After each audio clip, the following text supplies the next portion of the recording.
ഉളു എടുക്കുന്ന ആള് ഉളുയിൽ മുഴുകണം. ആവശ്യത്തിലധികം വെള്ളം ചെലവഴിക്കരുത്, പാകത്തിന് മാത്രം വെള്ളം ചെലവഴിക്കണം. ആ ഉളുയിൽ നിന്ന്, കഴുകിയ വെള്ളത്തിൽ നിന്ന്, ഉറ്റി വീഴുന്ന വെള്ളത്തിൽ നിന്ന് ഒരൽപ്പം, ഒരു തുള്ളിയോ 2 തുള്ളിയോ ആണെങ്കിൽ അത്രയെങ്കിലും കുടിക്കണം. അത് സുന്നത്താണ്.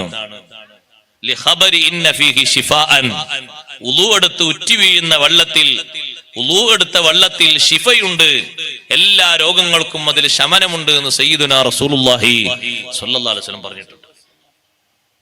കാരണം ഒരു ഇബാദത്ത് എടുത്ത വെള്ളല്ലേ, അതിന് മഹത്വം വേറുണ്ട് അല്ലേ? കാലിന്റെ അടിയിൽ നിന്ന് പൊട്ടിയൊഴുകിയ വെള്ളമല്ലേ സംസം അല്ലേ? കാലിട്ടടിച്ചിട്ട് ഇസ്മായിൽ അലൈഹി സ്വലാത്തു വസ്സലാമിന്റെ കാലടിയിൽ നിന്ന് ജിബ്രീൽ അലൈഹിസ്സലാമിന്റെ ചിറക് കൊണ്ട് മാന്തിയെടുത്തിട്ട് അവിടെ പൊട്ടിയ നീരുറവയാണ് മാഉ സംസം. കാലിട്ടടിച്ചിട്ട് വന്ന വെള്ളം, അതിനെത്ര മഹത്വമുണ്ട്, എത്ര ശ്രേഷ്ഠത ഉണ്ട്, എത്ര ബഹുമാനുണ്ട്, പറഞ്ഞാൽ തീരാത്ത ബഹുമാനുണ്ട്. ഉളൂവിന്റെ വെള്ളത്തിനുണ്ട് അത്രയും വലിയ ബഹുമാനം.